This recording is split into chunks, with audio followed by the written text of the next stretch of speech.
Welcome to the persuasive speech. So let me give you a couple tips and tricks as you prepare for your persuasive speech. Okay, so first things first, you're going to write the outline. Then you're going to do the draft speech, which you will share with your peers, critique, kind of help each other, and then a speech with me, giving sort of your final draft of it. Okay, so this is the same topic as your informative speech. So you informed the audience on a topic, now you're going to persuade them on the topic. A few tips with the topic. So it doesn't have to be exactly the same. For example, you could have done an informative speech on how much microplastic there is in the ocean, and then your persuasive speech might be on saving the sea turtles.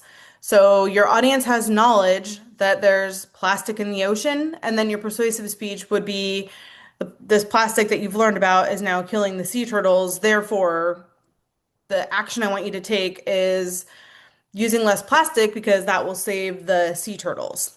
Okay. You can also build on the research that you have. So you can start with some, but you need to have more. So you're going to incorporate more research on top of what you already have.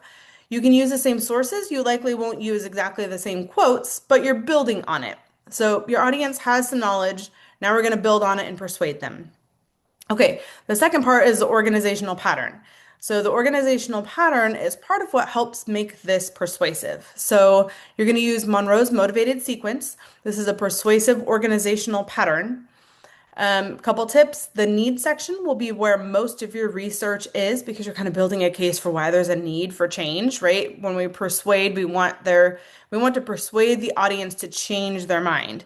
And think about this in like small steps. Like we're not going to make everybody flip their mind and change all their morals and values and throw everything that they've ever believed out. We want them to make small changes. So don't think like globally, like we're going to suddenly have world peace, but we're going to do small changes. What little things could people do to make a change and make a difference in the world? Okay.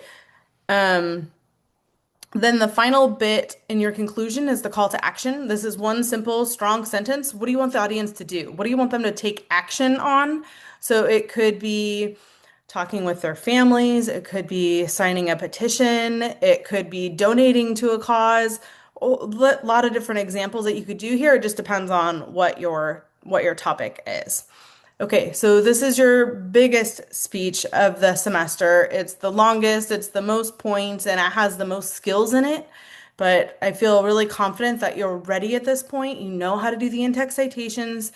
We're leveling up the organizational pattern and adding in a few more in-text citations. And I think the length will actually help you because your content is getting a little bit longer and more complex. And so actually having a little bit more time should benefit you. All right, as always, if you have any questions, you can always email me. I am here to help, and I look forward to your speeches.